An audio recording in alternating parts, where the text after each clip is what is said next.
झाले संतांचे दर्शन, झाली पापा तापा तुटी, दैन्य गेले उठा उठी, झाले समाधान पायी विसावले मन, झाली पापा तापा तुटी, दैन्य गेले उठा उठी. तुका म्हणे आले घरा तोची दिवाळी दसरा, तुका म्हणे आले घरा तोची दिवाळी दसरा, झाली पापा तापा तुटी, दैन्य गेले उठा उठी. विठाला विठाला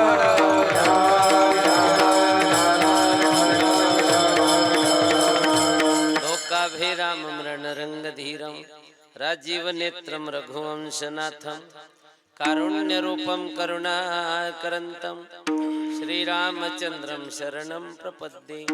समचरण सरोजम सांद्र नीलांबधाभम, जघननिहित पाणिं मंडनं मंडनानां, तरुण तुलसीमाला कंधरम कंजनेत्रम, सदय धवल हासं विठ्ठलं चिंतयामि. कलावज्ञ जीवोद्धरार्थावतारं, कलांकांक तेजोधिका मोदी वक्त्रं, खला निशवादापनोदार्घदक्षं, समाधिस्थ मूर्तिं भजे ज्ञानदेवं. नमो ज्ञानेश्वरा नमो ज्ञानेश्वरा, निवृत्ती उदारा सोपान देवा. मुक्ताबाई नमो त्रिभुवन पावनी, आद्यत्रय जननी देवांची, दयांचे केली स्मरण, होय सकळ विद्यांचे अधिकरण. तेची वंदो श्रीचरण, श्री गुरूंचे ते नमस्कारुनी आता. धन्य आजी दीन झाले संतांचे दर्शन, झाली पापा तापा तुटी, दैन्य गेले उठा उठी. मर्यादा पुरुषोत्तम भगवान श्री प्रभू रामचंद्रजी, आपलं सगळ्यांचं आराध्य दैवत, अखंड ब्रह्मांड नायक भगवान श्री पांडुरंग परमात्मा, कैवल्य साम्राज्य ज्ञान चक्रवर्ती विश्वसंत श्री ज्ञानेश्वर महाराज, ब्रह्मचित्कला आदिशक्ती महायोगिनी महातेजस्विनी मातोश्री संत मुक्ताबाई आणि प्रातस्मरणीय स्वानंद सुखनिवासी सद्गुरु जोग महाराज, या सर्वांच्या चरणारविंदी सेवा समर्पित करण्यासाठी आपल्या समोर म्हटलेला अभंग श्रीमंत श्री संत जगद्गुरु तुकाराम महाराज यांचा 4 चरणाचा संतपर या प्रकरणातला सर्वांच्या परिचयाचा आणि बहुतेकांच्या पाठातला आहे. चिंतना अगोदर कार्यक्रमासंबंधी थोडक्यात परिहार, की आज आपण या ठिकाणी जमलेलो आहोत या धर्ममंडपामध्ये. आपल्या धरणगावातील हे आई तुळजा भवानी माता नगर या ठिकाणी सुरू असलेला एक दिवसीय कीर्तन सोहळा, या सोहळ्याचं निमित्त काय आणि कोणाकडे, आपल्या सर्वांच्या निकटचे आणि चांगल्या परिचयाचे हरिभक्तीपरायण आदरणीय आमचे एकनाथ दादा, एकनाथ महारू माळी यांच्याकडे हा संकीर्तनाचा कार्यक्रम आहे. या कार्यक्रमाचं निमित्त आहे त्यांना नातुरत्न लाभलेलं आहे, अर्थात त्यांचे सुपुत्र माझे परमस्नेही परममित्र गुरुबंधू हरिभक्तीपरायण आदरणीय म्हणजे सुखदेव महाराज शास्त्रीजी यांना पुत्ररत्न प्राप्त झालेलं आहे. आणि त्या बाळाच्या बारशाच्या निमित्ताने हे संकीर्तन आहे. म्हणजे हा आनंदोत्सव आहे, पुत्रोत्सव आहे, सुंदर कार्यक्रम आहे, गोड कार्यक्रम आहे. विठाला विठाला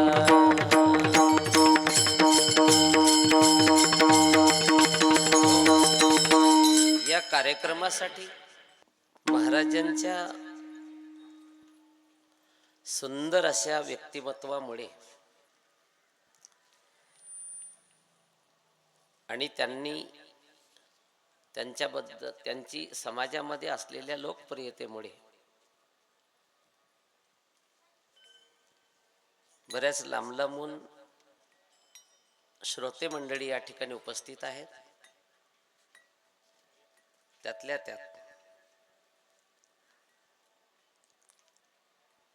महाराष्ट्रामध्ये ख्यातनाम असलेले गुणीजन मंडळी, गायक वादक, आमची गुरुबंधू महाराज मंडळी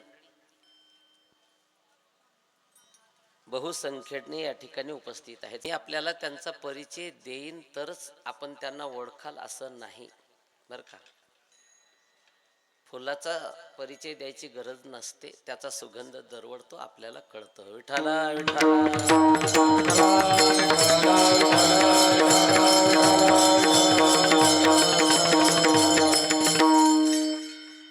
वारकरी शिक्षण संस्थेतली अर्थात पाठशाळेतली बालगोपाल मंडळी यांच्यामुळे या कार्यक्रमाला आणखी विशेष सुगंध प्राप्त झाला तर का, विशेष शोभा मिळाली. आणि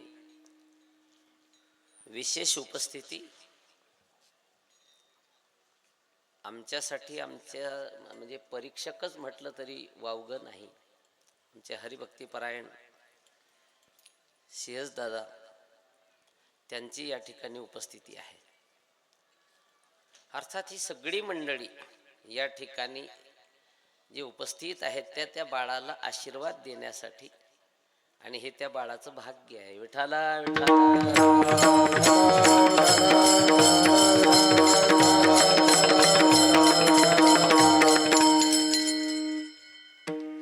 काही ठिकाणी एक महाराज किंवा एक दोन गुणीजन मंडळी मिळणं कठीण असतं, आहे की नाही. आणि या ठिकाणी बहुसंख्येने एवढी गुणीजन मंडळी आहे, महाराज मंडळी आहे. अर्थात हे महाराजांवर आपलं असलेलं प्रेम, त्या प्रेमाची पावती आहे. विठाला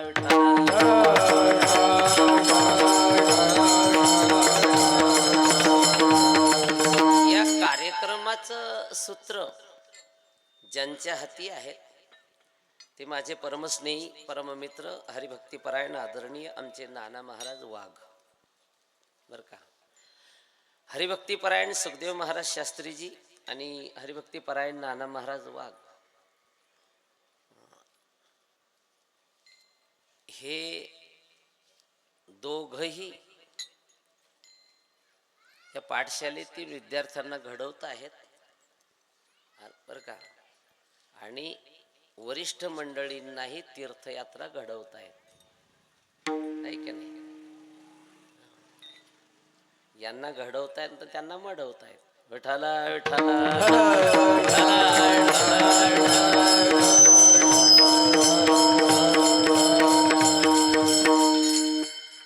सुंदर असा योग आहे. आणि या ठिकाणी माझ्या परमभाग्याने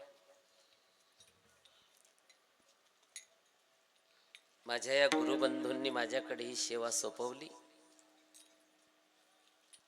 हा एक विशेष असा योग आहे. हरिभक्तीपरायण आदरणीय सुखदेव महाराज शास्त्रीजी यांना प्रथम कन्या रत्न प्राप्त झालेलं, आणि त्या कन्या रत्नाच्या 5वीच्या निमित्ताने महाराजांच्या जन्मगावी भवरखेड्याला कीर्तनाची सेवा, तीही योगायोग माझ्याकडेच होती. आणि महाराजांनी मला ती आठवण करून दिली. आता पुत्ररत्न प्राप्त झालेला आहे, याही बाळाला आशीर्वाद देण्यासाठी आणि सेवेसाठी तुम्हालाच यायचं आहे. विठाला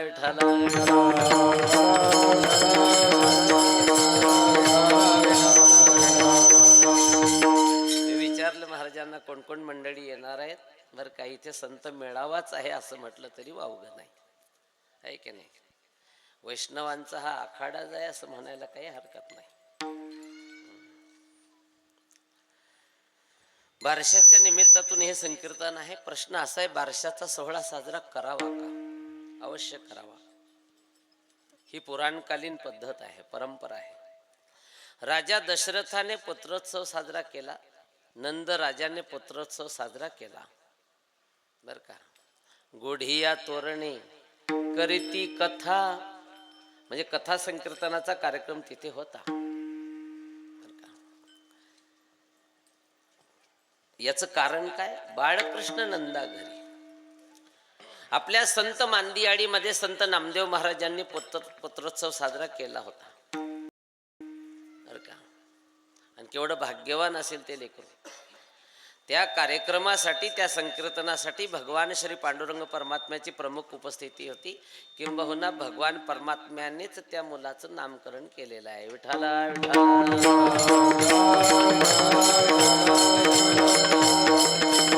महाराजांना 4 सुपुत्र, त्यापैकी पहिले नारायण महाराज, मग विठोबा, मग गोविंदा महाराज, मग माधव महाराज. नारा, विठा, गोंदा, महादा असं प्रमाण आहे.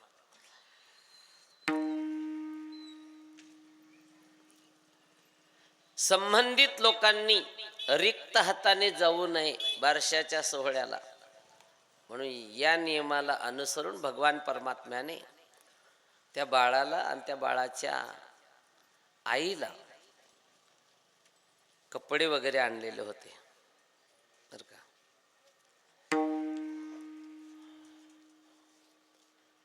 माणसाच्या मनामध्ये आनंद निर्माण झाला तो त्याने कितीही आवरण्याचा प्रयत्न केला, आवरल्या जात नाही. अंतरीचे धावे स्वभावे बाहेरी. संत श्री ज्ञानराज माऊली यासाठी एक उदाहरण देतात. उमललेलं कमळाचं फूल आहे, त्यातून परागकण बाहेर आलेला आहे, सुगंध दरवळतोय. त्या कमळाने ठरवलं की आपला सुगंध बाहेर जाऊ द्यायचाच नाही.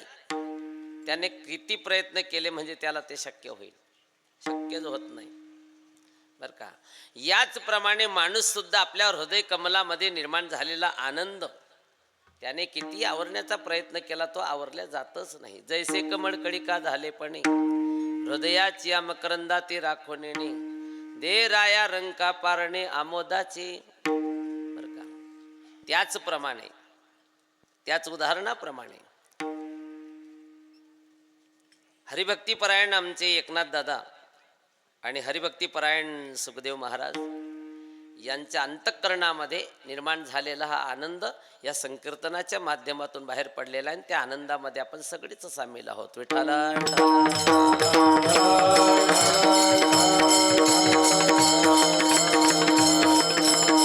चिंतनासाठी निवडलेला अभंग आहे जगद्गुरु श्री संत तुकाराम महाराजांचा. धन्य आजी दीन झाले संतांचे दर्शन.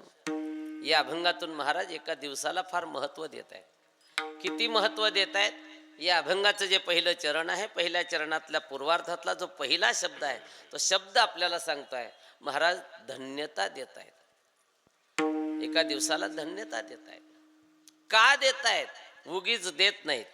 धन्यता देण्या इतक्या महत्वाची घटना त्यांच्या जीवनात घडली म्हणून देत आहेत. तसं महाराजच काय, आपणही आपल्या जीवनामध्ये काही दिवसाला, काही वेळेला, काही काळाला धन्यता देतो, महत्व देतो. पण कोणत्या? आपल्या मनाजोगी घटना अर्थात आनंददायक घटना ज्या दिवशी घडत असेल त्या दिवसाला किंवा ज्या कालात घडत असेल त्या कालाला. अशा बऱ्याच वस्तू आपल्याला जीवनामध्ये घेता येतील. अशी एखादी वस्तू आहे की ती आपल्याला मिळाली पाहिजे, किंबहुना ती वस्तू मिळवण्यासाठी आपले खूप प्रयत्न सुरू आहेत. त्या प्रयत्नातून ती वस्तू आपल्याला मिळत नाहीये, अर्थात ती दुर्मिळ आहे. पण आपल्या सुदैवाने अचानक तिचा आपल्याला लाभ झाला, आपल्याला आनंद होतो आणि आनंद होणं साहजिकच आहे. आणि त्या आनंदाच्या भरामध्ये ती वस्तू आपल्याला ज्या दिवशी प्राप्त होते, लाभते, त्या दिवसाचं आपण कौतुक करतो, त्या दिवसाला प्राधान्य देतो, त्या दिवसाचे गोडवे गातो, त्या दिवसाला महत्व देतो, अर्थात धन्यता देतो. मग ते पदप्राप्ती असेल, कुटुंब प्राप्ती असेल, पुत्रप्राप्ती असेल, धनप्राप्ती असेल, प्रतिष्ठा प्राप्ती असेल, आणखी काही असेल. मग जगद्गुरु श्री संत तुकाराम महाराजांच्या जीवनात सुद्धा अशी एखादी घटना होती का? अशी एखादी घटना घडली का की यापैकी कोणत्या तरी एखाद्या वस्तूसाठी ते सतत प्रयत्नशील आहेत, प्रयत्न करूनही त्यांना ती वस्तू मिळत नाही, दुर्मिळ ठरली. ती वस्तू त्यांच्या सुदैवाने त्यांना अचानक एके दिवशी प्राप्त झाली, त्यांना खूप आनंद झाला आणि वस्तू प्राप्तीच्या दिवसाला त्यांनी महत्त्व दिलं, धन्यता दिली. असेल एखादी वस्तू. पण आपण चिंतनामध्ये ज्या घेतलेल्या वस्तू आहेत आता, अशा व्यावहारिक लाभांना संत महात्मे कधीच लाभ म्हणायला तयार नाही. आपण त्याला लाभच काय, पण भाग्य म्हणायला हायगई करत नाही. महाराज म्हटले तुमच्या दृष्टिकोनातून असेलही ते भाग्य.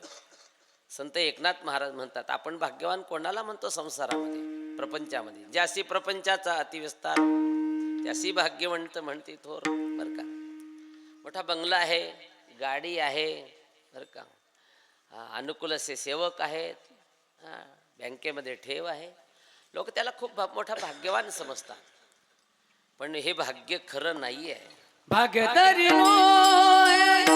धन पुत्र दारा निकट वास बरा संतापाई निकट वास बरा संतापाई धन पुत्र दारा निकट वास बरा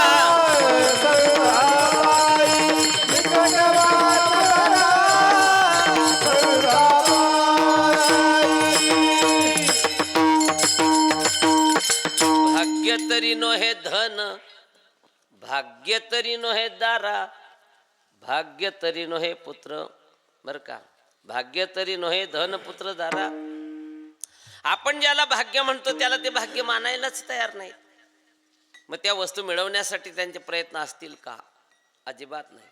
त्या वस्तू मिळवण्यासाठी जर त्यांचे प्रयत्नच नाहीत तर वस्तू मिळाली काय आणि न मिळाली काय याबद्दल त्यांनी काही हर्ष शोक व्यक्त केला असेल का? मिळाल्याचा आनंद नाही, न मिळाल्याचा खेद नाही. वस्तू मिळाल्याचा जर त्यांना आनंदच झाला नाही तर वस्तू मिळाल्याच्या दिवशी एवढं महत्त्व त्या दिवसाला दिलं असेल का?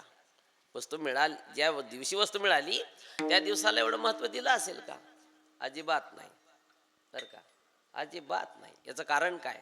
त्याचं कारण असं आहे, त्यांचं आणि आपलं जीवन यामध्ये खूप अंतर आहे. दोन ध्रुवांचं, ज्याला आपण जमीन आसमानचा फरक म्हणतो, खूप मोठी तफावत आहे. बरं का, मी नेहमी सांगत असतो की ज्या चार यशना आहेत, लोकेशना, दारेशना, पुत्रेशना आणि वित्तेशना, या यशनेंच्या मागे सगळं जग धावत आहे. तुम्हीही धावताय, आम्हीही धावतोय. तुम्ही आम्ही सामान्य मंडळी त्या यशनेंच्या मागे लागू नवल काय, संन्याशांसारखी मोठमोठी अधिकारी मंडळी सुद्धा त्यामध्ये अडकलेले आहेत.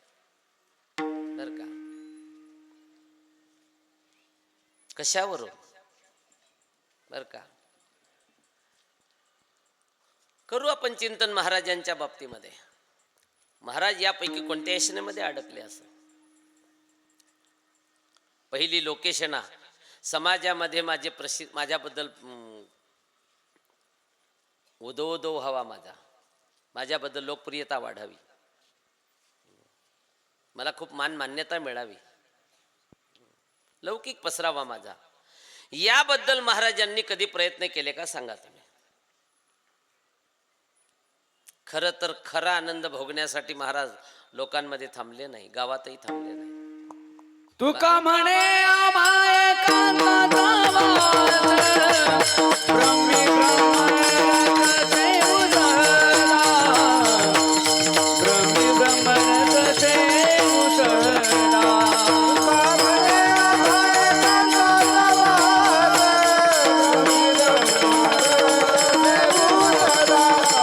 ब्रह्मी ब्रह्मरस से उसळला.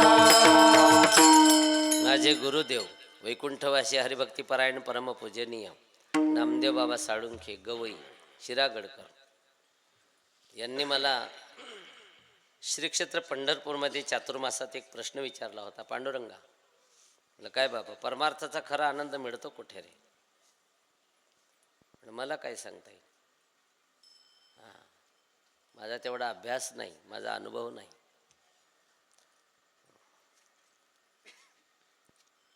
आणि ते अधिकारी महात्मे होते. पूज्यपाद श्री मामासाहेब दांडेकरांचे पट्टशिष्य, त्यांच्या कीर्तनात यांची पहिली चाल. मामांच्या कालखंडामध्ये महाराष्ट्रात वारकरी संप्रदायात गाजलेले गायक होते. नेहमी सांगायचे ते, मामा असं करत होते, मामा असं वागत होते, मामा असं बोलत होते. सतत त्यांच्या गुरूंचं स्मरण आणि गुरुप्रमाणे त्यांचंही अनुकरण.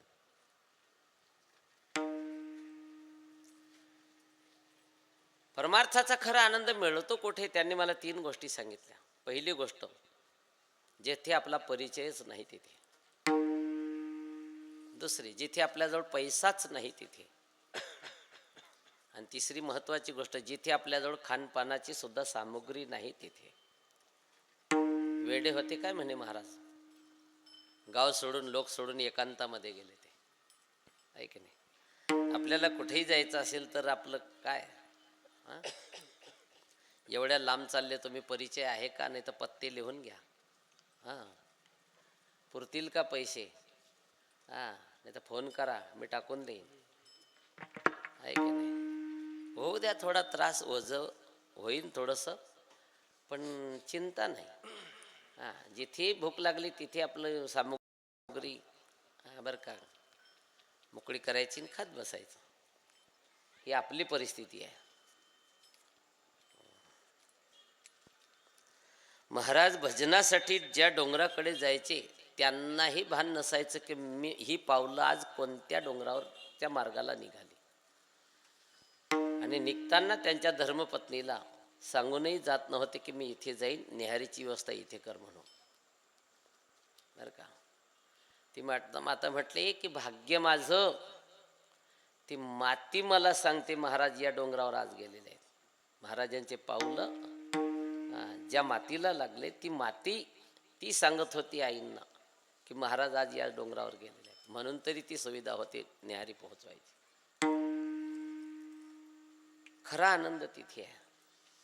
बरं का, कोणता आनंद, ब्रह्मी ब्रह्मरस सेव सदा एकांतामध्ये. तुका म्हणे आम्हा एकांताचा वास, ब्रह्मी ब्रह्मरस सेव सदा. म्हणजेच महाराज लोकेशनेमध्ये नव्हते. दुसरी यशना आहे दारेशना. दारा म्हणजे पत्नी, भार्या, कांता, जाया, स्वामिनी, अर्धांगिनी, हे सगळे शब्द एकाच अर्थाचे सूचक आहेत. त्यांच्या जीवन यात्रेतला अत्यंत कठीण असा प्रसंग आहे. नेहमी ऐकतो आपण, दुष्काळ पडला, दुष्काळामध्ये त्यांची वित्तहानी झाली, मानहानी झाली. एवढंच काय, पत्नी सुद्धा मरून गेली हो बिचारी, अन्नान्न करत. दुष्काळे आटीला द्रवेनेला मान, स्त्री एक अन्नान्न करिता मेली. मग एवढ्या प्रतिकूल घटनेबद्दल महाराजांना खेद वाटला असेल, वाईट वाटला असेल? अजिबात नाही. कशावरून? बरे झाले देवा निघाले दिवाळे, बरी या दुष्काळी पिढा गेली. त्यामुळे देवावर काही राग धरला असेल? राग धरण्याचं कारणच नाही. का? ते आपल्याला धीर देतात. ठेवेले अनंते तैसेची राहावे. देवावर राग धरण्याचं कारण नाही. बरं, एवढ्या प्रतिकूल घटनेबद्दल भक्तीमध्ये काय अंतर पडला असेल? एखादी वारी तरी बंद पडली असेल? अजिबात नाही, वारी बंद पडली नाही. केवढं अंतर आहे त्यांच्या आपल्यामध्ये. त्यांची पत्नी मेली तरी वारी बंद पडली नाही. आपली तर बकरी मेली तरी वारी बंद पडू शकते. विठाला विठाला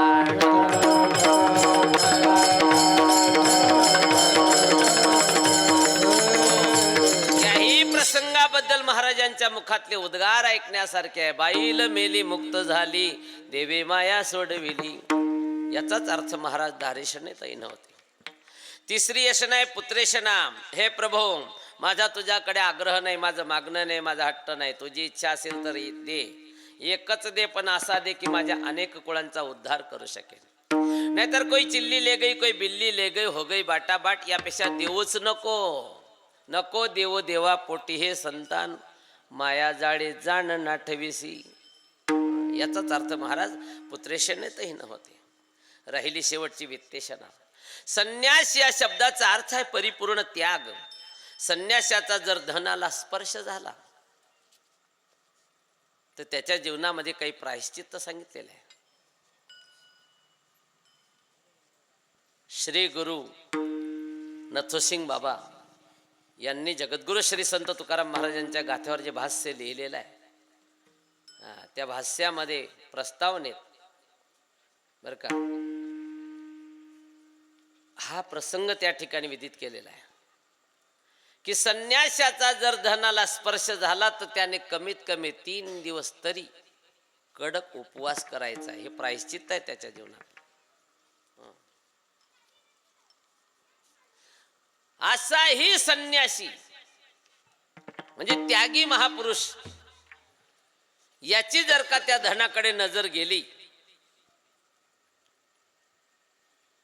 तर त्याचंही मन डगमगतं, विचलित होतो बिचारा. संन्यासी जर धनाकडे पाहून डगमगला तर तिथे तुमचं माझं काय असेल?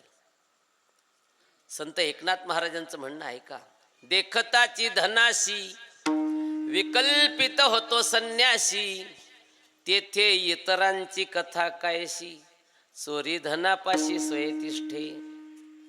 संन्यासी अडकला या योजनेमध्ये. संन्यासाची गोष्ट बोलतोय मी. विठाला विठाला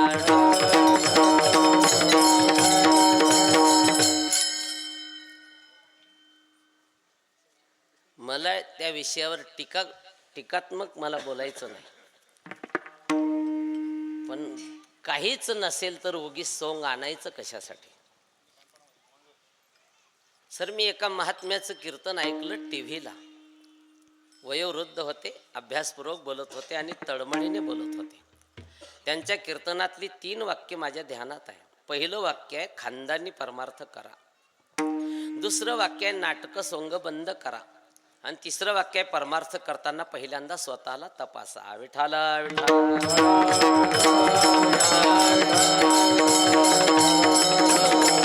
याच्यावर मला विस्तार करायचा नाही, ज्याने त्याने आपापलं परीक्षण करायचं आहे. विठाला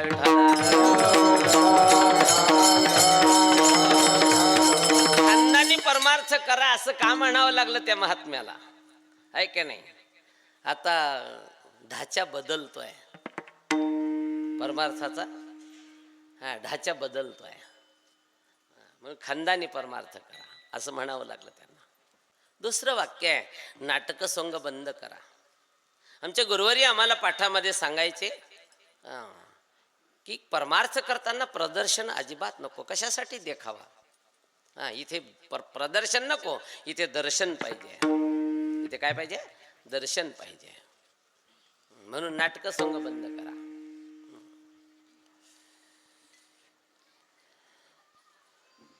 आणि तिसरं वाक्य आहे परमार्थ करताना पहिल्यांदा स्वतःला तपासा. ऐका, कुठून लांबलं हे चिंतन आपलं? संन्याशाबद्दल बोलत होतो मी. इतरांची कथा कायशी, तुमचं माझं काय? संन्यासी अडकला या योजनेमध्ये. मग जगद्गुरु श्री संत तुकाराम महाराज अडकले नसतील का? अजिबात नाही. कशावरून? दांडगा इतिहास आहे त्यांच्या जीवनातला. राजे छत्रपती शिवाजी महाराज यांनी एकदा महाराजांकडे केवढा मोठा नजराणा पाठवला होता. पहिला प्रश्न, तो नजराणा महाराजांनी राजे छत्रपती शिवाजी महाराज यांच्याकडे मागितला होता का? मागणी केली होती का? नाही. दुसरी गोष्ट, नजराणा सामान्य होता का? काय होतं त्यामध्ये? सोनं चांदी हिरे माणिक मोहरा. तिसरी गोष्ट, नजराणा घरी आणण्यासाठी त्यांना काही कष्ट पडणार होते का? काही वेळेला वस्तू आपल्याला फुकट मिळते, घरी यायला महाग पडते. तसं होतं का? घर बसल्या आलेली वस्तू होती. या पुढची गोष्ट, त्या नजराण्याची महाराजांना प्रापंचिक जीवनामध्ये गरज नव्हती का? होती. कशावरून? दुष्काळात सगळं संपलेलं होतं. याही पेक्षा आणखी महत्वाची गोष्ट, नजराणा पाठवणारा माणूस सामान्य होता का? बर का, छत्रपती राजा होता. सगळ्यात महत्वाची गोष्ट, हा नजराणा आपल्याला कधीतरी परत करावाच लागणार आहे, अशी महाराजांच्या जीवनात काही भीती होती का? तरीही महाराजांनी कोणताच विचार केला नाही. देवट्या छत्री घोडे हे तो बऱ्यात न पडे, हे तो बऱ्यात न पडे, हे तो बऱ्यात न पडे.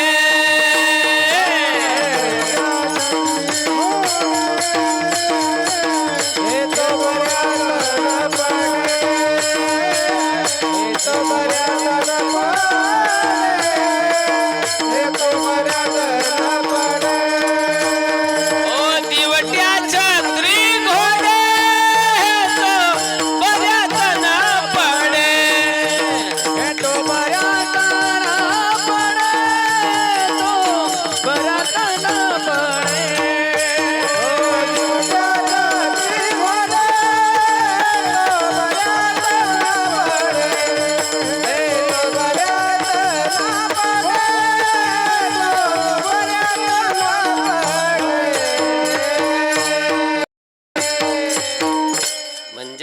महाराज वित्तेशनेतही नव्हते बरं का. महाराजांनी तो नजराणा स्वीकारला नाही, परत पाठवला. एवढ्यावर महाराजांचं समाधान झालं नाही. पुढची गोष्ट आहे का, महाराजांनी भगवान श्री पांडुरंग परमात्म्याकडे धाव घेतली, पोहोचले देवाजवळ आणि देवाशी भांडण केलं. महाराजांनी काय केलं? भांडण केलं. मुद्दाम करतो म्हणे देवा, तू हे तुला ही खराब सवय लागली आहे बरं का, तुझं लागलीस खोडी. खोडी शब्द वापरलेला आहे. मला नकोय न मुद्दाम माझ्याकडे पाठवतो का तू? ज्याला पाहिजे असेल त्याच्याकडे जाऊ दे, मला ते नको आहे. नावडे जे चित्ता त्याची होसी पुरविता. चारही यष्णेंचं आपण चिंतन केलं. महाराज चार यष्णेपैकी कोणत्याच यष्णेत अडकले नाहीत. ना लोकेशना, ना दारेशना, ना पुत्रेशना, ना वित्तेशना. प्रश्न आपला शिल्लक आहे, महाराजांच्या जीवनातली दुर्मिळ वस्तू होती तरी कोणती? मग कोणत्या वस्तूसाठी महाराज प्रयत्न करत होते की ही वस्तू मला मिळाली पाहिजे? मिळत नव्हती, मिळाली त्यांना अचानक. आनंद झाला, आनंदाच्या भरात वस्तुप्राप्तीच्या दिवसाला धन्यता दिली. अशी कोणती वस्तू होती? यापैकी आपण चिंतन केलं तर कोणतीच नाही. मग होती तरी कोणती वस्तू? आपल्याला माहिती नाही. माहिती नाही तर काय करायचं? महाराजांनाच विचारायचं, महाराज तुम्हीच सांगा तुमच्या जीवनातली दुर्मिळ वस्तू कोणती आहे ते. महाराज म्हटले ठीक आहे सांगतो. बहु अवघड असे संत भेटी, बहु अवघड असे संत भेटी.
केवळ अवघड नाही, बहु अवघड.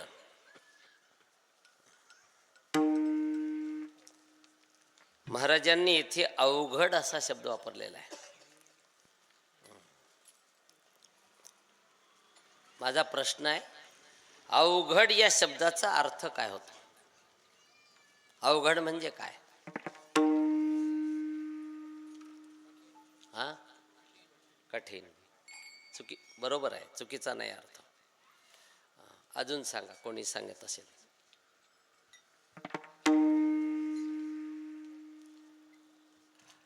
अवघड या शब्दाचा अर्थ अवघडच आहे की नाही? इथे वेगळा अर्थ नाही घेता येणार. अवघड या शब्दाचा अर्थ इथे अवघडच आहे. हा, आणि त्या आधी बहु असा शब्द आहे. बहु या शब्दाचा अर्थ काय? अवघड या शब्दाच्या आधी जो शब्द वापरलाय बहु, बहु या शब्दाचा अर्थ काय?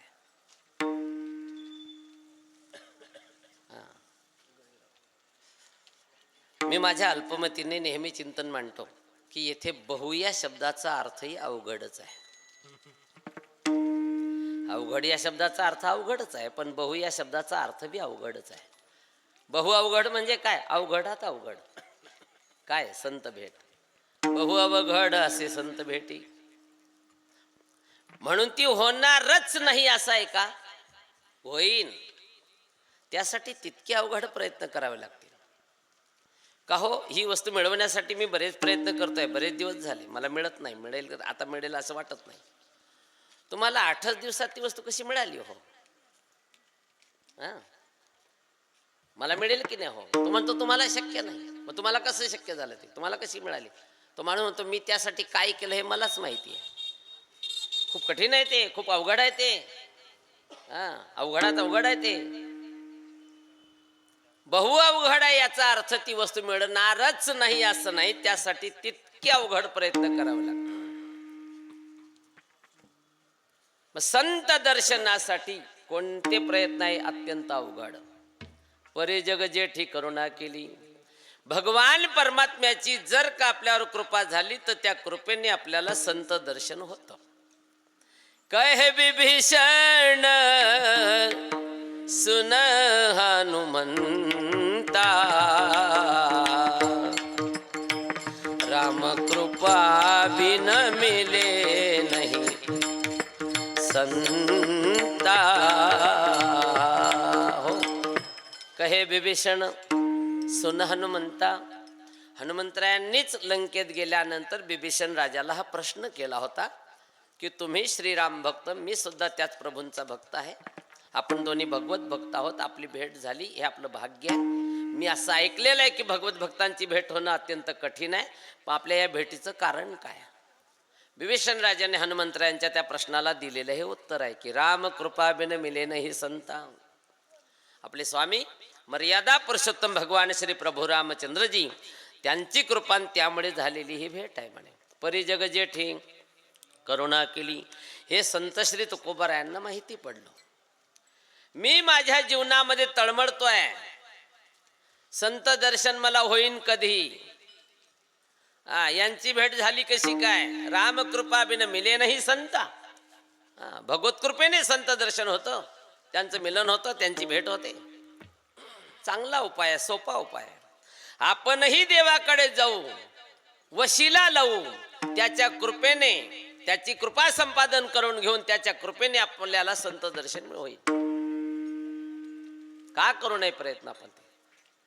महाराजांनी भगवान परमात्म्याकडे धाव घेतली, पोहोचले देवाजवळ. काय म्हणतात देवाला. अखंड जया तुझी प्रीती, मदत दयांची संगती, ओ मग मी कमळापती,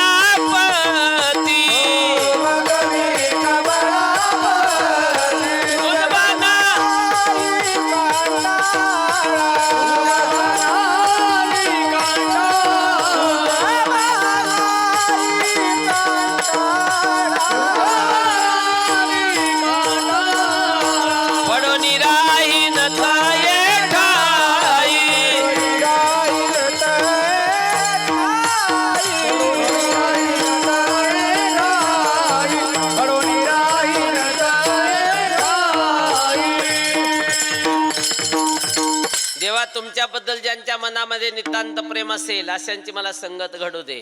अखंड जया तुझी प्रीती, मज दे तयांची संगती, मग मी कमळापती तुझं भानाने कंटाळा. तसं भगवान परमात्मा म्हणतो, महाराज मी तुम्हाला अनुकूल आहे, तुमच्यावर प्रसन्न आहे, बोला पटकन बोला, काय देऊ तुम्हाला, काय पाहिजे. महाराज म्हटले आम्ही काही मागत नाही देवा, पण तुझा आग्रह असेल, तुझा जर हट्ट असेल न माझं मागणं नसेल तर तुझा अनादर होईन तो, तुझा अनादर करणं मोठा दोष लागेल, मला पाप लागेल.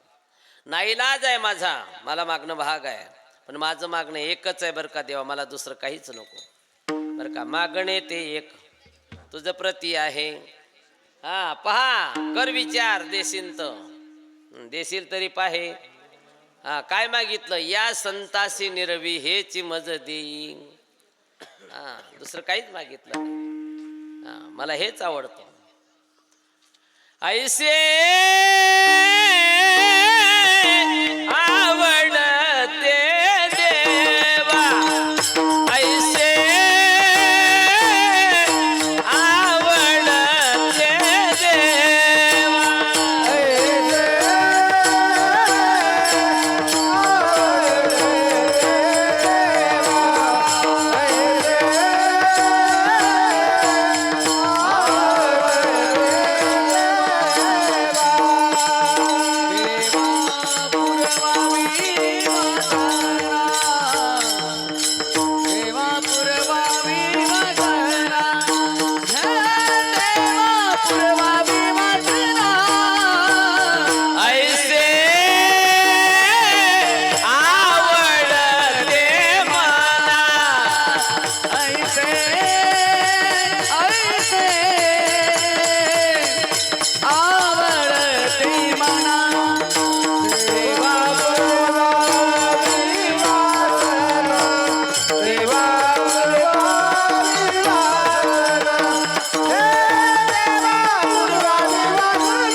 वसते मना, देवा पुरवावी वासना. काय आवडतं? देव वसे चित्ती, त्यांची घडावी संगती.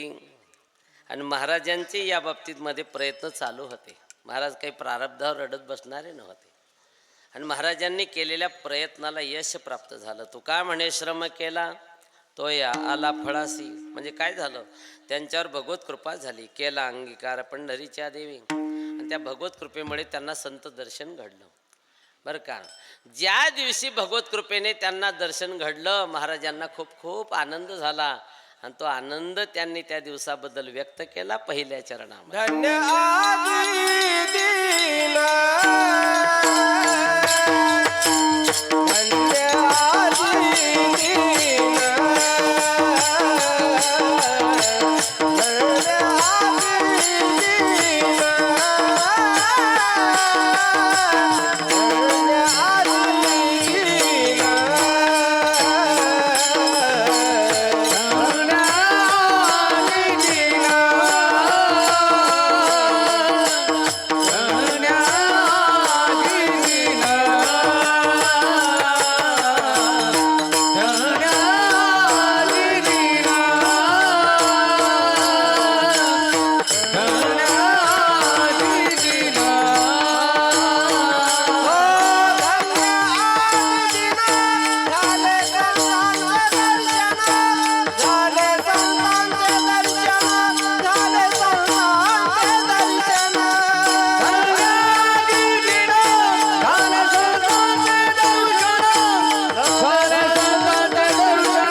धन्य दीन झाले संतांचे दर्शन.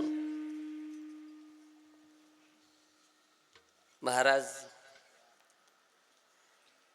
केवळ दर्शनामुळे तुम्ही आजच्या दिवसाला एवढं महत्व देतायत.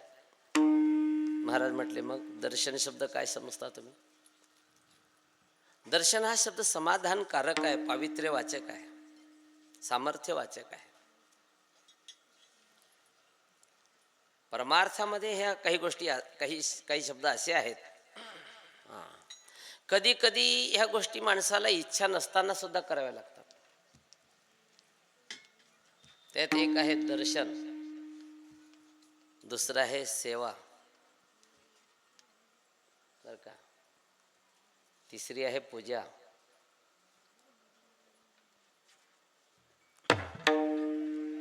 आणि चौथा आहे प्रसाद. बर का, दर्शन, सेवा, पूजा, प्रसाद.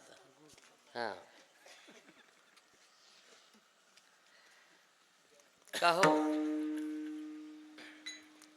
चला तिथे जरा मदत करा 1-1.5 तास. तो म्हणतो नको, मला वेळ नाही, मी महत्वाच्या कामासाठी बाहेर गावी जातोय. ठीक आहे, तुमची इच्छा. सांगणं हे माझं काम आहे, करणं न करणं तुमची इच्छा आहे. मी माझ्या कामासाठी बोललो नाही, देवाचं काम आहे. असं आहे का? चला मग त्या सेवेमध्ये तो माणूस असा रमला. 4-4.5 तास सहज निघून गेले. तो माणूस म्हणतो, का हो तुम्ही महत्वाच्या कामासाठी बाहेरगावी जाणार होते, तुम्ही म्हटले मला वेळ नाही. मी सांगितलं 1-1.5 तास सेवा करा, तुम्ही 4 तास झाले इथे थांबलेले आहेत, सेवा करतायत. तुमचं ते खरंच महत्वाचं काम असेल तर तुम्ही जाऊ शकता. तो म्हणतो नको नको, आता काही आवश्यकता नाही त्याची, उद्या मी जाईन तिकडे, उद्या करेन मी ते काम. हां, उद्या करता येईल मला ते. आधी इच्छा होती का? नाही. रमला ना सेवेमध्ये, दिवसभर थांबला, सेवा. का हो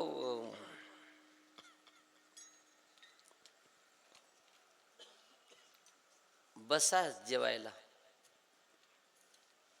2-5 घास. तो म्हणतो नको, जागाच नाही पोटामध्ये, आता जेवण करून आलो घरून. हां, तुमची इच्छा, माझी बळजबरी नाही, प्रसाद आहे देवाचा म्हणून बोललो. असं आहे का? हां, आणा मग. अरे वा, काय गोड आहे प्रसाद, काय स्वादिष्ट आहे, काय रुचकर आहे, आणा हो अजून. तो म्हणतो संपलं ना, तेवढंच होतं. हां, आहे की नाही? आधी इच्छा होती का खायची? हां, आधी इच्छा होती का? बसला ना प्रसादाला, हां, परत मागतोय, पण त्याच्या दुर्दैवाने त्याला जास्त मिळाला नाही, पण सुदैव तेवढा तरी मिळाला. दर्शन. का हो गाडी थांबवा हो इथे जरा. अरे कशासाठी थांबवताय? अजून लांबचा प्रवास आहे आपला, संध्याकाळपर्यंत घरी पोहोचलं पाहिजे. असं मध्ये मध्ये जर थांबवत गेले तर मग कसं शक्य होईल एवढ्या ठिकाणी जाणं आपल्याला? अहो ऐका ना माझं थोडंसं, एवढ्या लांब आपण कधी इथे येणार आहोत का? हां, इथे जवळच आपल्याला लागूनच आता 2-3 मिनिटावर असं एक जागृत देवस्थान आहे. असं महिमा ना त्या दैवताचं. हां, काय रे. हां, चला उतरा लवकर, जास्त वेळ घालवायची नाही बरं का. 10-12 मिनिटात इथे पोहोचा सगळे. गेले मंदिरात बरं का. अरे बापरे, काय मंदिर आहे, काय घुमट आहे, काय कळस आहे, हां, काय देखावा आहे. भगवान परमात्म्याच्या मूर्ती समोर पोहोचला, दर्शन घेतोय. पाहिलिया वेध लावी, बैसे जीवी जडोनी, पाहता पाहता पाहता पाहतच राहिला. वा वा, काय समाधान आहे. बोलणंच बाकी आहे मूर्तीतलं, आकर्षण आहे मूर्तीत. बसले तिथे. तो माणूस म्हटला, का हो अर्धा-पाऊण तास होत चालला ना, निघा ना लवकर, उठा ना. तो म्हणतो थांब रे. हां, आपल्याला काय दुसरं वाहन पकडायचं आहे, ताब्यातलंच वाहन आहे. हां, पण एवढ्या लांब आपण कधी येणार आहात का? खरंच बरं झालं उतरलो होतं. आधी इच्छा होती का?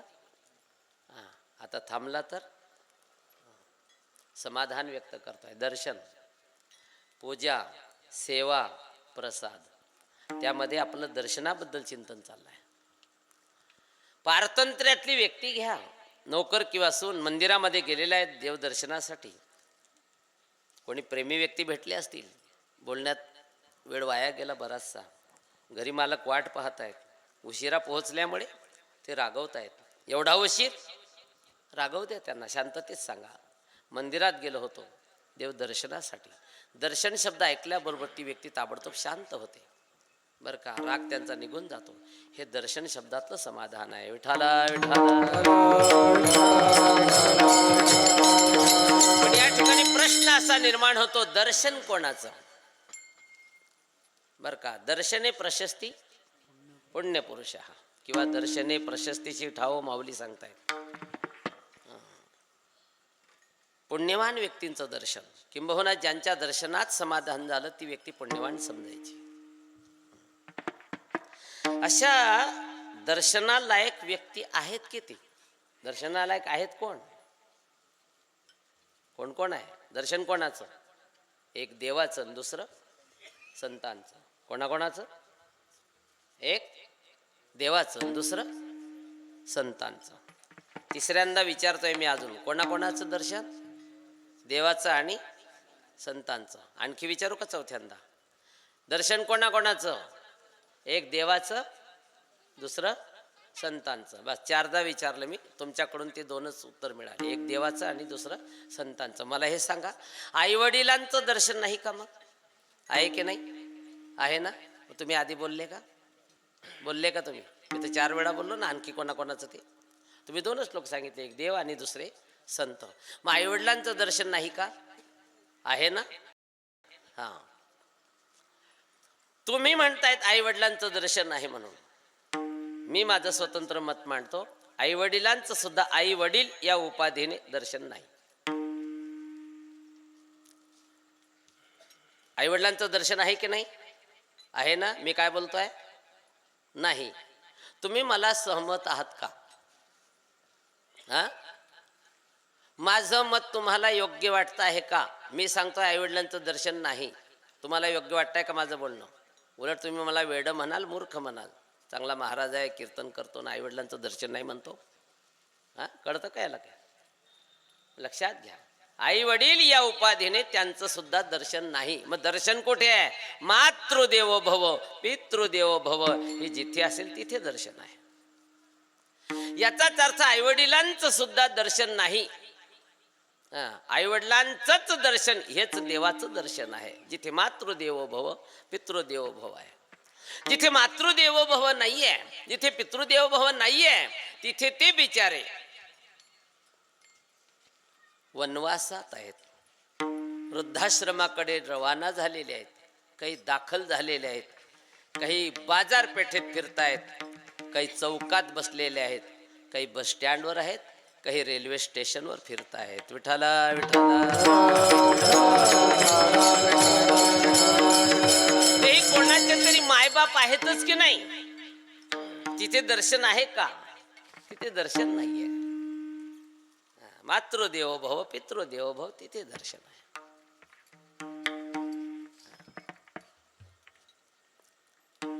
एक पद आपण ऐकलं असेल, मायबाप केवळ काशी.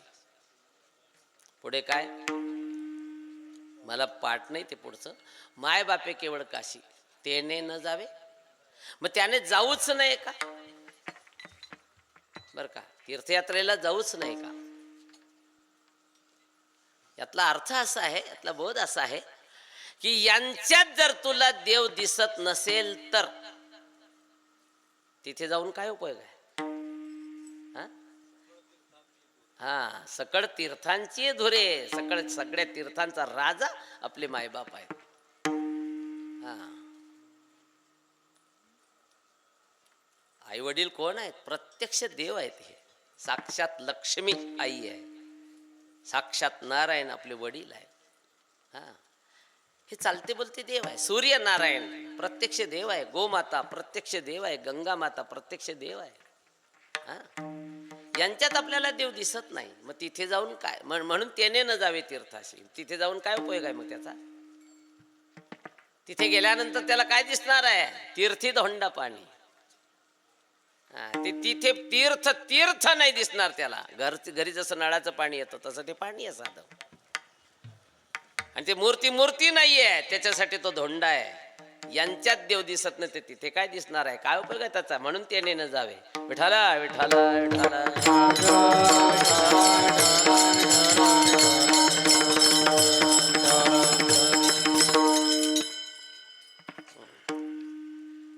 अजून आमचे गुरुवर्य दर्शन या शब्दाचा अर्थ पाठामध्ये वेगळाच सांगायचे. दर्शन म्हणजे काय?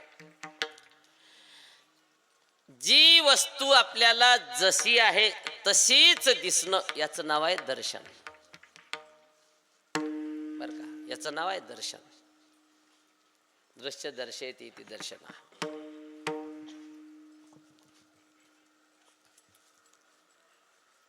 हनुमंतरायांच्या दर्शनाला मंदिरामध्ये पोहोचलेला आहे. 2 हात जोडलेले आहेत, मान झुकवलेली आहे. जय बजरंग बली. पायऱ्या उतरल्यानंतर बर का, एखादी सुंदर मुलगी किंवा सुंदर महिला नजरेस पडली, त्याचं मन विचलित होत आहे. त्याचं मन विचलित होत आहे, त्याचं मन गढूळ बनत आहे. हनुमंतरायांच्या दर्शनाचा तो अपमान आहे. विठाला विठाला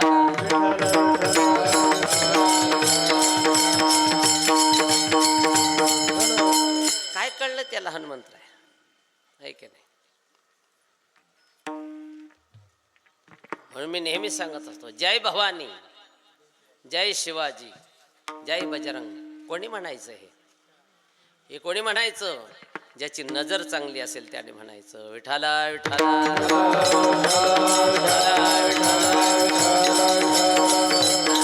नजर चुकीची हरामखोरा तुझी. आणि जय बजरंग म्हणतो, जय भवानी म्हणतो, जय शिवाजी म्हणतो. अपमान आहे त्या शब्दांचा, त्या व्यक्तींचा अपमान आहे. याचाच अर्थ तिथे दर्शन नाहीये. विठाला विठाला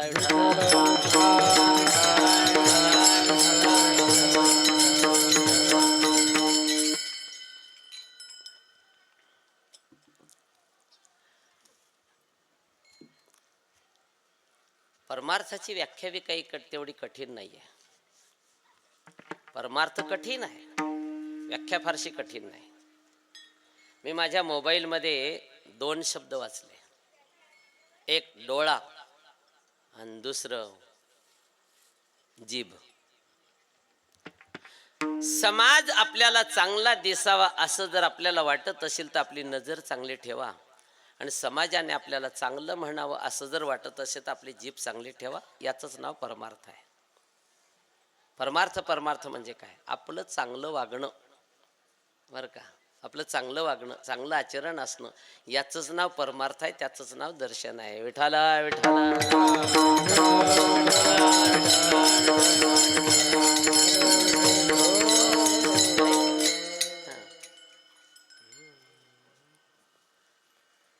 दर्शना शब्दाला 2 व्यक्ती, एक भगवंत आणि दुसरे संत. त्या राधेबद्दल समाज भलभलत बोलत होता हो. एवढंच काय, दुर्वास महाराजांची चिकित्सक बुद्धी असल्यामुळे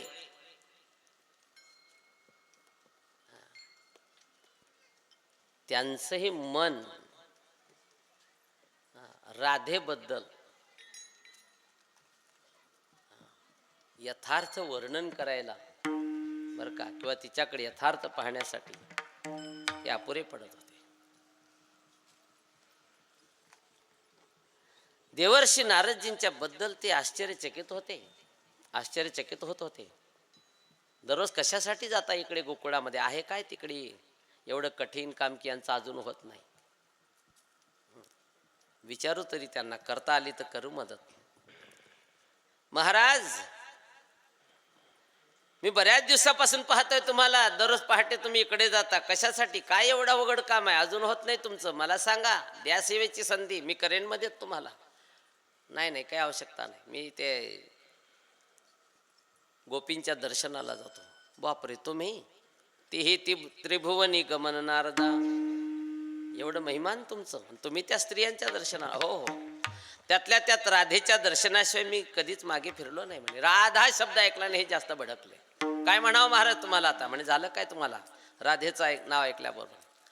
म्हणा राधेबद्दल मला समाजामध्ये भलभलती चर्चा माहिती पडते. म्हणजे काय? तिच्या चारित्र्यावर शिंतोडे उडतायत म्हणे. आणि अशा चारित्र्यहीन राधेच्या दर्शनाला तुमच्यासारख्याने दररोज जाऊ. नारदजींना मात्र हे ऐकून घेणं खपलं नाही. काय बोलतायत तुम्ही राधेबद्दल? शब्द जीभ आवरा जरा, शब्द मागे घ्या. नाव बरोबर आहे तुमचं, लांब थांबा, जवळ नका येऊ माझ्या, दुर्वास, नाव बरोबर आहे तुमचं. एवढ्या मोठमोठ्या लोकांचा अधिकार जर कळत नसेल तर फायदा काय जगून जीवनामध्ये? चालते झाले ते. दुर्वास महाराज जरा चिकित्सा करत बसले. आता त्या राधेला नेमकं म्हणायचं काय? चांगलं म्हणायचं का वाईट म्हणायचं? वाईट म्हणता येत नाही का? एवढे चांगले लोक दररोज तिचं दर्शन घेत आहेत. चांगलं म्हणता येत नाही का? लोकांमध्ये वाईट चर्चा आहे. त्या चर्चेमुळे चांगलं म्हणता येत नाही. हे दर्शनाला जातात म्हणून चांगलं म्हणता येत नाही, वाईट म्हणता येत नाही. काय म्हणावं तरी काय नेमकं? चांगलं म्हणायला जावं तर ही अडचण आहे, वाईट म्हणायला जावं तर ती अडचण आहे. ठीक आहे, आपण स्वतःच जाऊ राधेकडे आणि या प्रश्नाचं उत्तर तिच्याकडूनच मिळवू. नेहमीप्रमाणे नारदजी गोकुळातून परतले आणि दुर्वास महाराजांनी गोकुळाचा रस्ता धरला. पोहोचले गोकुळामध्ये. पाहिली त्या गोपींची ती कृष्ण भक्ती. आश्चर्य सागरात बुडाले. काय श्रद्धा आहे, काय भाव आहे, काय प्रेम आहे. यथा व्रज गोपिका नाम, देवर्षी नारदजींनीच वर्णन केल्या भक्तिसूत्रामध्ये. विचारपूस करीत करीत करीत करीत राधेच्या घराकडे चालले. राधेने दुरूनच पाहिलं दुर्वास महाराजांना. अरे वाह, आत्ताच गेले एक साधू. तेवढ्यात मला दुसऱ्या साधूचं दर्शन घडत आहे. भाग्याचा उदय देह जोडी संत पाय, देह जोडी संत पाय, देह जोडी संत पाय.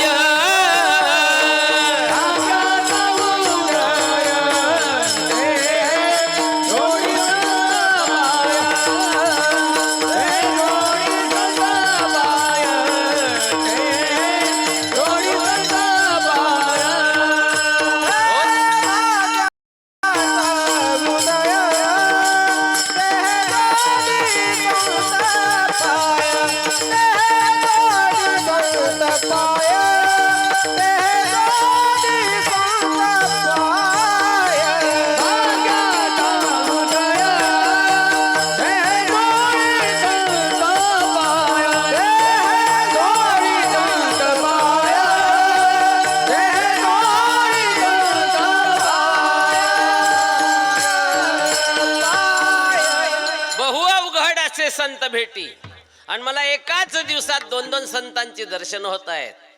काय मानू मी. भाग्याचा उदय ते हे जोडी संत पाय. आहे की नाही. केवढं भाग्य माझं.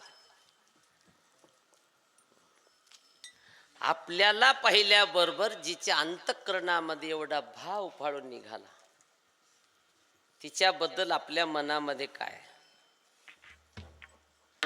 तिलाच विचारायला आलो आपण. काय की तू चांगली आहे का वाईट आहे. विचारावं की न विचारावं. पण तेवढ्यासाठीच आपण इकडे आलेलो आहोत. जर नाहीच विचारलं तर मग या शंकेचं समाधान होईल कसं. राधा जी महाराज, मी तुझ्याकडे आलोय उगीच नाही म्हणजे काय नाही केलं. तुला काही विशेष विचारायचं आहे मग विचारू शकता. काय भगवान श्रीकृष्ण परमात्म्याबद्दल काही तत्वज्ञान, काही स्वाध्याय चिंतन. आता त्यावेळेला यांच्या मनामध्ये इतकी चांगली गोष्ट होती का. राधा मी तुला जो प्रश्न करणार आहे तो प्रश्न असा नाहीये. म्हणजे मग कसा आहे, जरा अवघड आहे प्रश्न, कठीण आहे.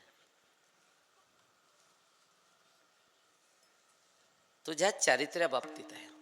असं माझ्याबद्दल काही ठीक आहे, काय असेल ते विचारा. मोकळा, अगदी मोकळ्या अंतकरणाने विचारा. राधा मी बऱ्याच दिवसापासून पाहतोय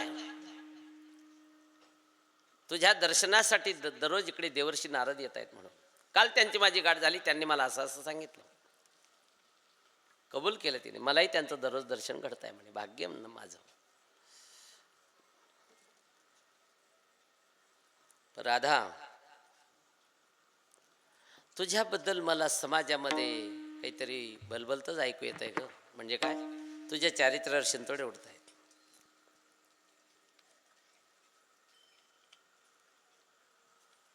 यातून तुम्हाला नेमकं काय विचारायचं महाराज ते सांगा. हेच विचारायचं. तुला चांगलं म्हणावं का वाईट म्हणावं. चांगलं की वाईट. यापैकी एक काहीतरी निश्चित करा महाराज. आधी निश्चित करता येत नाही म्हणे का. तुला चांगलं म्हणावं तर लोकांमध्ये तशी चर्चा आहे, आणि वाईट म्हणावं तर देवर्षी नारद दररोज तुझं दर्शन घेत आहेत. म्हणू काय मला कळत नाही. या प्रश्नाचं उत्तर मला तुझ्याकडूनच हवं आहे. असं आहे का महाराज. मग एवढ्यासाठी एवढ्या लांब आले का तुम्ही. इतक्या लांब आले एवढ्यासाठी. मला तिथे कसं काय कळलं असतं. फोन लावला असता ना. हो त्यावेळेला ती सुविधा नसेल महाराज. मला चांगलं म्हणा. चांगलं म्हणा ना मला तुम्ही. चांगलं म्हणता येत नसेल तर वाईट म्हणा.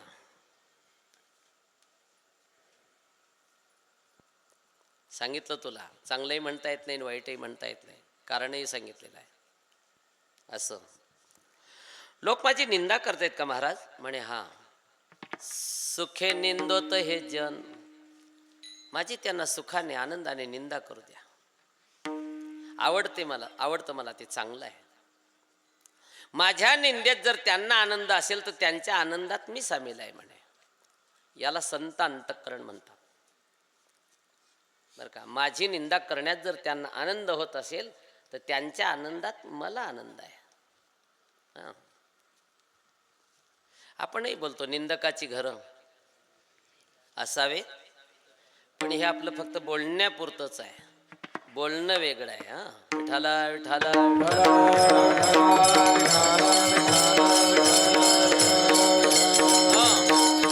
कोणी जर आपली कधी नकळत निंदा केली तर लगेच आपण तिथपर्यंत पोहोचतो, शहानिशा करतो.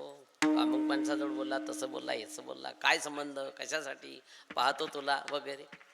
आणि इकडे म्हणतो असा विषय जर तो लांब होता, हां तरी तिथे पोहोचला, हा शेजारी म्हणतो. जैन महामुनीजी तरुण सागरजी महाराज यांचं एक चिंतन असं मी वाचलेलं आहे. त्या चिंतनातली 3 वाक्य आहे. पहिलं वाक्य आहे, ऐकायची सवय ठेवा, लोकांना सांगण्याच्या भानगडीत पडू नका. दुसरं वाक्य आहे, विष पचवायची सवय करा, या जगात अमृत नाही. आणि तिसरं वाक्य, आपण दुसऱ्याची निंदा करू नका, मात्र दुसरा जर आपली निंदा करत असेल तर वाईट मानू नका. 3 वाक्य लक्षात घ्या. पहिलं वाक्य आहे, ऐकायची सवय ठेवा. का? लोकांना सांगण्याच्या भानगडीत पडू नका. का सांगण्याच्या भानगडीत पडू? या जगात सांगणारेच जास्त आहेत, म्हणून ऐकत राहा. दुसरं वाक्य, विष पचवायची सवय करा. म्हणजे काय करा? काय करता? दररोज फवारा मारताना अर्धाच बुज घ्या. हा अर्थ आहे का त्याच्यातला? नाही. मग काय अर्थ आहे? तुम्हाला जर मोठं व्हायचं असेल तर समाज तुमचा अनादर करेल, समाज तुमची चाहडी करेल, समाज तुमच्यावर काही आरोप करेल, ते तुमच्यामध्ये पचवण्याची सहनशीलता पाहिजे. प्रमाण आहे महाराजांचं, जयांगी मोठेपण. जर तुम्ही तुमच्यामध्ये पचवण्याची ती सहनशीलता नसेल तर तुम्ही मोठे होऊच शकत नाही. मोठं म्हणण्याची अपेक्षा करूच नका. विष आहे ते, पचवा. पचवू शकत नसेल तर मोठं होऊच शकत नाही. अमृत नाही या जगामध्ये. तिसरं वाक्य आहे, आपण दुसऱ्याची निंदा करू नका, आणि दुसरा जर आपली निंदा करत असेल तर वाईट मानू नका. निंदक आपल्यासाठी चांगलं काम करतो. साबण आणि पाण्याचं त्या महात्म्याने दिलेलं उदाहरण आहे. गल्लीमध्ये 2-4 डुक्कर असले की गल्ली स्वच्छ राहते म्हणे. बर का. आणखी माऊली मी एक भाव वेगळाच ऐकला. आपला निंदक आपल्यासाठी चांगला आहे आणि त्याचे आपल्या आईपेक्षाही आपल्यावर जास्त उपकार आहे. तो आपल्या आईपेक्षाही श्रेष्ठ आहे. पटेल न पटेल तुम्हाला मला सांगता येत नाही. आपला निंदक हा आपल्या जन्मदात्या आईपेक्षाही श्रेष्ठ आहे. कसा? आई म्हणजे जन्मदाती आई, ती प्रसवलेल्या लेकराची विष्ठा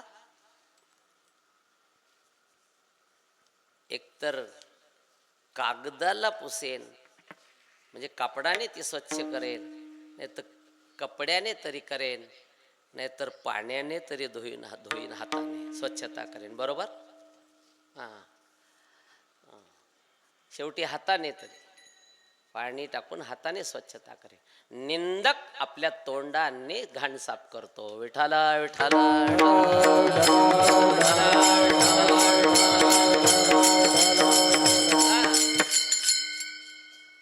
आजपर्यंत कोणत्याच आईने ती प्रसवलेल्या लेकराची विष्ठा तोंडाने जिभेने साफ केली नाही. निंदक ते काम करतो, म्हणून तो आईपेक्षाही श्रेष्ठ आहे. विठाला विठाला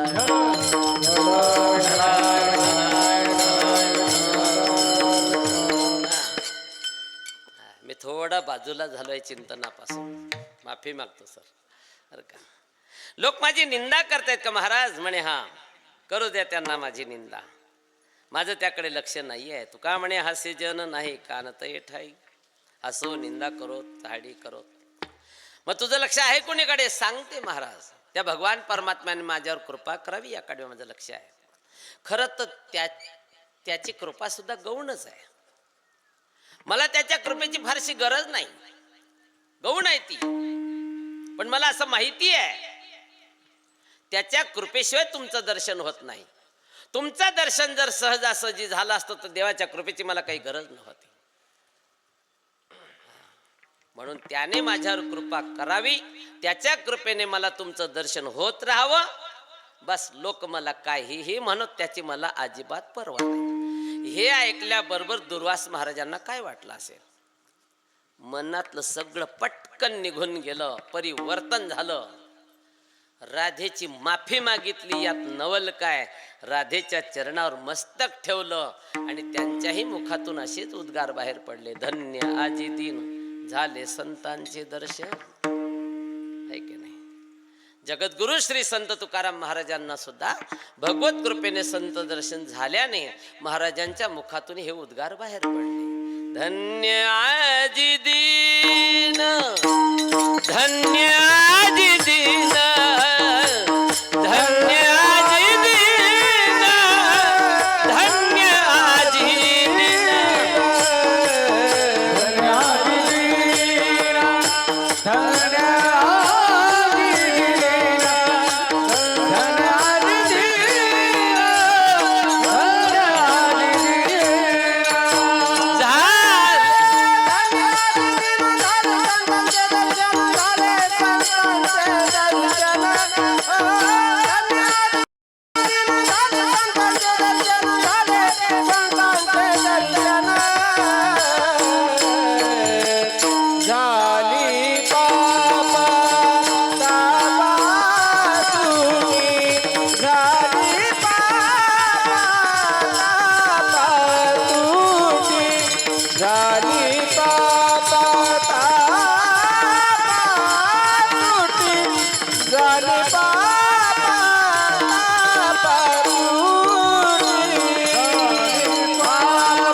रखुमाई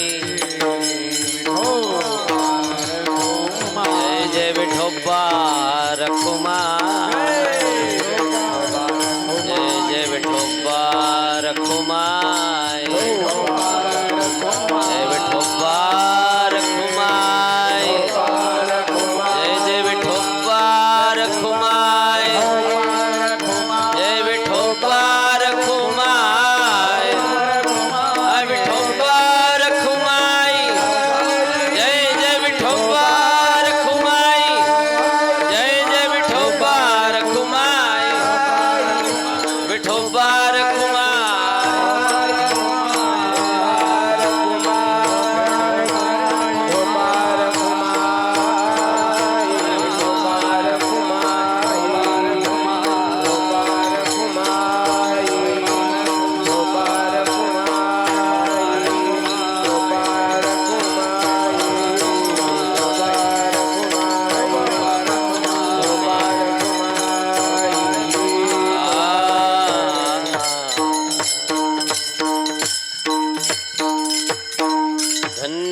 दिन झाले संतांचे दर्शन. महाराज, तुम्ही संत दर्शन झाल्यामुळे आजच्या दिवसाला एवढं महत्त्व देताय. महत्त्व देण्याजोगं त्यांच्या दर्शनामुळे तुमच्या जीवनात असं परिवर्तन काय झालं, तुमचा फायदा काय झाला सांगितलंय महाराजांनी दुसऱ्या चरणात. झाले पापा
संत दर्शनामुळे माझं पाप गेलं, माझं ताप गेलं, माझं दैन्य गेलं.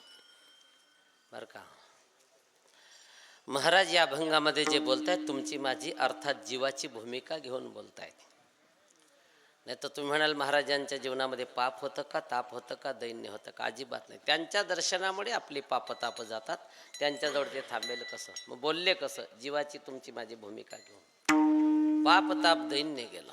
महाराज हे असं सामर्थ्य कोणातच नाही का? महाराज म्हटले कोणातच नाही. ऐसे बळ नाही अनेकांचे अंगी, तप तीर्थ जगी दान व्रत. यापेक्षा आणखी विशेष परिवर्तन सांगितलंय महाराजांनी तिसऱ्या चरणात. झाले समाधान, वा वा. समाधान झाले समाधान, झाले समाधान, झाले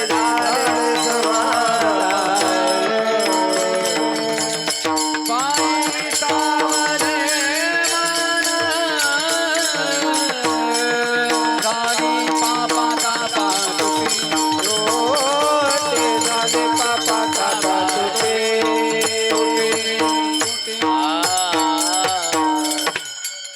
समाधान संत दर्शनामध्ये तुका म्हणे मना झाले समाधान. देखिल्या चरण वैष्णवांची पायी विसावले मन. समाधान त्यांच्या दर्शनात आहेच बर का. पायी विसावले मन. इकडे काय विश्रांतीसाठी सुद्धा संत दर्शन अत्यावश्यक आहे.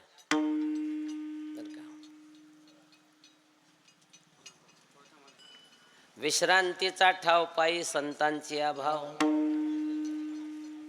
धन्य धन्य वृक्ष अजाण, धन्य सिद्धेश्वर स्थान, ज्ञानदेवा समाधान, धन्य नारायण अलंकापुरी. मन हे फार चंचल, चंचलम हे मन कृष्ण प्रमाथी बलवत दृढम, तस्याहम निग्रहम मन्ये वायुरिव सुदुष्करम. बहुत चंचल चपळ, जाता येता न लगे वेळ. पण असं अत्यंत चंचल असलेलं मन याला जर स्थिर राहायचं असेल तर त्यासाठी संत चरण बर का. संत चरण पायी विसावले मन, विश्रांतीचे स्थान, संतांचे माहेर, ते या भूमीवर अलंकापूर. स्पष्ट उल्लेख केला माऊलींनी. संत नामदेव महाराज म्हणतात धन्य धन्य वृक्ष अजाण, जिथे अजाण वृक्षाची बाग आहे. धन्य सिद्धेश्वर स्थान, सिद्धेश्वर महादेवाचं मंदिर आहे. ज्ञानदेवा समाधान, संजीवन समाधी माऊलींनी जिथे घेतलेली आहे. धन्य नारायण अलंकापुरी, त्या क्षेत्राचा उल्लेखच केला. आणि तिथे गेल्यानंतर आपल्याला सुखा समाधानाला काय कमी आहे. तुका म्हणे तेथे सुखा काय उणे राहे समाधाने, चित्ताची असे संत सुख समाधान शांती विश्रांती प्राप्त करून देणारे असे संत, पाप ताप दैन्य घालवणारे असे संत, ज्यांच्या दर्शनामुळे मी आजचा दिवस एवढा महत्वाचा म्हणतो असे संत, ज्या ज्या दिवशी माझ्या घरी येतील तो दिवस कसा आहे. तुका म्हणे आले घरा, तुका म्हणे आले घरा, तुका म्हणे आले घरा, तुका म्हणे आले घरा. तो दिवाळी दसरा, तो दिवाळी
परायण आमचे पितृतुल्य एकनाथ दादा यांच्या नातवाचं हे बारसं आहे. अर्थात हरिभक्तीपरायण आमचे गुरुबंधू परमस्नेही सुखदेव महाराज बरं का, यांना पुत्ररत्न प्राप्त झालेलं आहे आणि त्या बाळाचं नाव आहे निवृत्ती. बरं का, काय नाव आहे? निवृत्ती. ते बाळ दीर्घायुषी बनव बरं का, आणि जीवनभर निरोगी काया असो. भगवत कृपेने संत कृपेने उज्ज्वल आयुष्य बनव. प्रतिभावंत, कीर्तिवंत, यशवंत. त्यामुळे देशाची, देवाची, धर्माची, आईवडिलांची, समाजाची सेवा त्याच्याकडून घडव आणि संपूर्ण जीवन आनंदमयी बनव अशी प्रभूचरणी प्रार्थना करतो आणि या ठिकाणी थांबतो.